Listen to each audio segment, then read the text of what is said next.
reprendre des boîtes, les acheter, les revendre ou les faire tourner, c'était quelque chose qui m'intéressait déjà depuis un moment, mais en fait, on va dire que je n'avais pas la clé, tout simplement.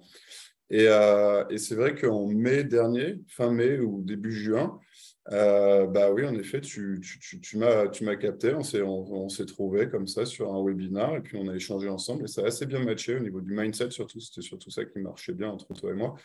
Et du coup, c'est vrai que bah, moi, j'ai trouvé quelque chose quand même qui allait bien m'aider à accélérer les choses en matière de business et reprise d'entreprise pour lesquelles, comme je dis, je n'avais pas les clés avant. Et en fait, tu m'as permis en fait, de commencer à la trouver, cette clé. Alors, en fait, cette entreprise, c'est une société de marketing que j'ai trouvée sur Internet, tout simplement. Mais il faut savoir qu'il y a plusieurs façons quand même pour trouver une société. Donc, il y a le bouche à oreille, il y a Internet, il y a plein de façons. Et cette société, je l'ai trouvée assez vite. Mais j'en ai visité plein d'autres, même encore il y a 2 semaines, alors que j'étais déjà dans les process de négociation avec cette boîte-là. Alors, cette boîte-là, ce que j'ai trouvé intéressant dedans, c'est qu'en fait, elle croît. Bon, après, évidemment, il y a des périodes de crise un peu difficiles, Covid était difficile, mais globalement, elle croît et elle est très rentable. C'est une boîte qui oscille, grosso modo, ses revenus entre 1,5 million et 1 million de chiffre d'affaires. Là, cette année, ça va plutôt être proche du million, et avec un résultat à chaque fois net qui est supérieur à 15%. Donc voilà, on est sur une valorisation de départ qui est entre 500 000 et 1 million. Ok, aujourd'hui, tu as cette somme. Pas du tout. Non, Ok, non, du coup. c'est quoi l'offre que tu as faite alors?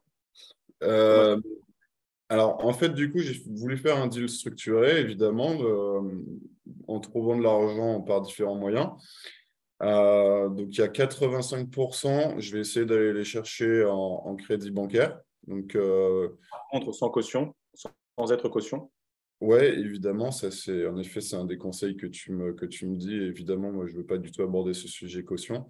Et donc du coup, le 15% restant que j'avais pas, hein, qui est quand même une sacrée somme, ben, en fait, je les utilise en faisant en fait un apport en utilisant les capitaux propres de l'entreprise. Donc, grosso modo, moi, je rachète la société avec de la trésorerie dedans.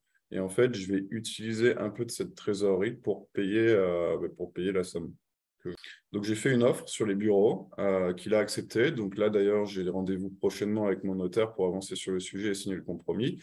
Donc, du coup, oui, l'idée, en effet, c'est de faire un système triangulaire avec la SCI qui sera sous ma holding, avec la société qui sera également, la société d'exploitation, pardon, qui sera également sous la holding et faire circuler la trésorerie comme ça, enfin, plutôt le flux financier, exactement, dans ce triangle-là. Cette société est à côté de chez moi, donc je pourrais possiblement y aller de temps en temps. C'est pas forcément trop l'idée, en effet, parce que tu viens de le dire toi-même. Moi, l'idée, c'est vraiment de garder la vision globale, stratégie et gestion financière de la société. Et après, avoir quelqu'un, en effet, dedans qui gère les opérations. Ça, voilà, c'est le projet. Et c'est complètement le plan, parce que c'est vrai qu'après, le but, c'est optimiser et racheter d'autres entreprises et du coup, utiliser son temps pour continuer comme ça, quoi. Combien j'ai rencontré de cédants? Ben, alors, j'ai hyper préqualifié les choses. Donc, j'ai dû en appeler 25, 30.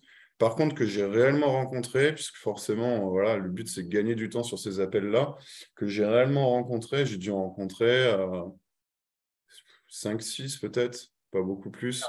Je ne peux pas dire le contraire, ta formation, elle est hyper structurée, les choses sont bien faites dans le bon ordre, et en fait, si on va bien au bout, qu'on fait bien les choses dans le bon ordre, bah, il n'y a pas de raison en fait, de rencontrer des difficultés majeures. Un message aussi à faire passer aux gens, ce que tu viens de dire, c'est hyper important. Qu'on ait la moyenne des 5 personnes que l'on côtoie le plus. En fait, ça dépend où on veut aller dans la vie. Moi, clairement, j'ai des ambitions assez fortes, je ne vais pas le mentir, je vais pas le cacher. Du coup, j'essaie de plus en plus de fréquenter des gens qui sont à des niveaux où moi je veux aller. Ou alors, si ce n'est pas des gens qui sont à des niveaux où je veux aller, c'est des gens qui ont autant les crocs que moi. Et comme ça, on est sûr de tous se tirer vers le haut.